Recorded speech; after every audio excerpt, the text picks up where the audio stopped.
বন্ধুরা, আজ আপনাদের নিয়ে যাব বাঙালির অতি পরিচিত ঘরের কাছে দীঘা। বর্ষণ সিক্ত হাওড়া ব্রিজের ওপর দিয়ে যখন চলেছি তখন বাজে সকাল 6:20।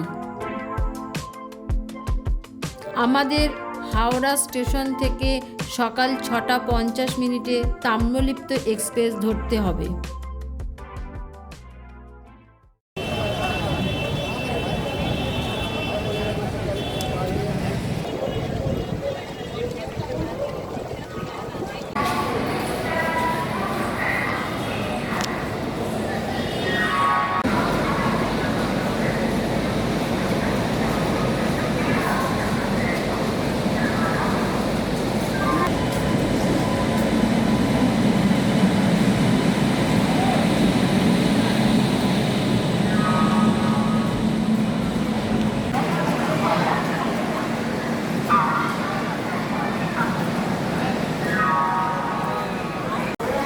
বন্ধুরা, আমরা বেরিয়ে পড়েছি তাম্রলিপ্ত এক্সপ্রেস ধরে। দীঘা 6:50 আমাদের ট্রেন ছাড়বে।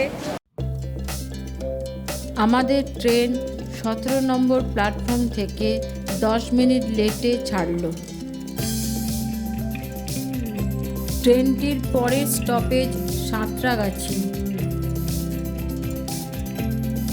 এই ট্রেনের সিটিংয়ের ভাড়া 105 টাকা আর এসি চেয়ার কারের ভাড়া 380 টাকা। এই ট্রেনটি দীঘা পৌঁছতে সময় লাগে 3 ঘন্টা 25 মিনিট।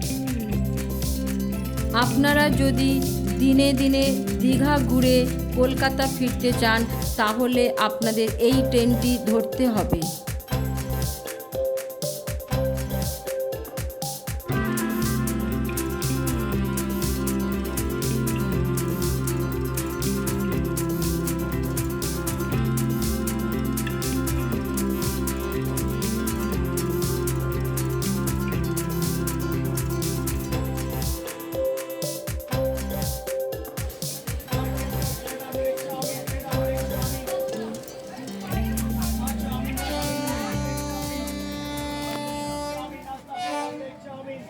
সাঁতরাগাছির পর ট্রেনটি দাঁড়ালো উলুবেড়িয়া স্টেশনে।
আমরা 10:14 দীঘা পৌঁছলাম।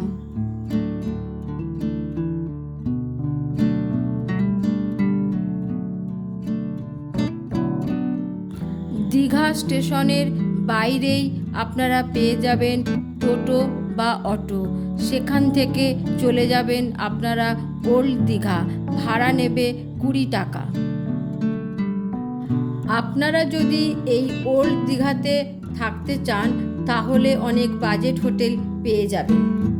ভাড়া মোটামুটি 500 থেকে 1000 টাকার মধ্যে।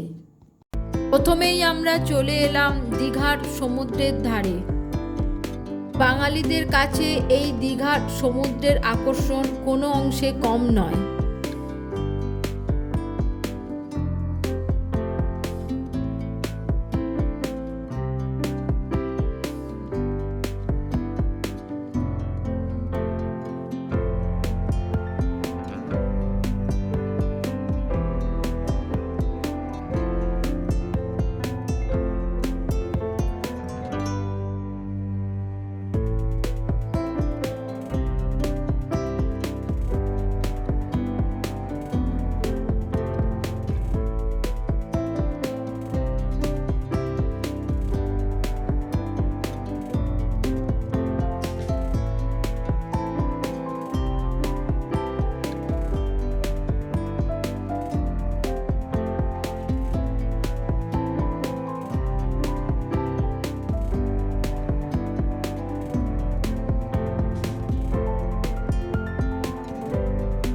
ওল্ড দীঘাতেই অনেক রেস্টুরেন্ট আছে। আমরা একটি রেস্টুরেন্টেই ব্রেকফাস্ট করলাম। এবার স্থানীয় হস্তশিল্পের দোকানগুলি ঘুরে ঘুরে দেখবার পালা।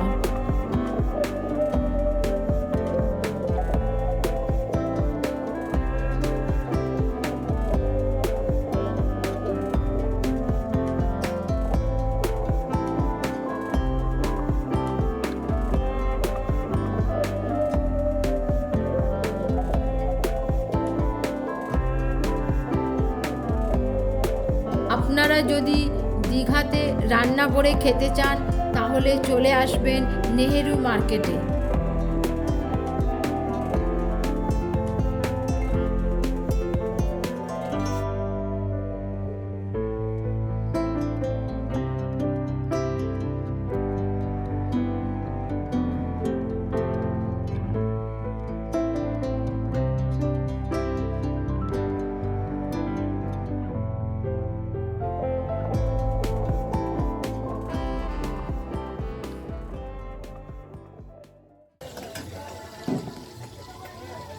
তোদের এখানে কিরকম রেট আছে মাছের?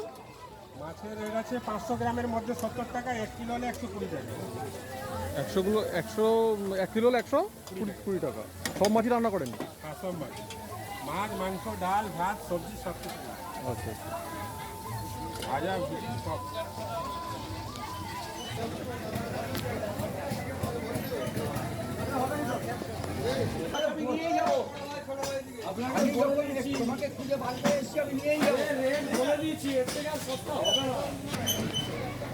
গলদা চিংড়ি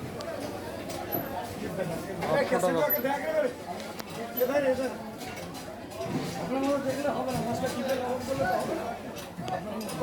এখানে বিভিন্ন দামের বিভিন্ন রকম মাছ পাওয়া যাবে। 10 টাকা দিলে মাছ কেটেও দেবে।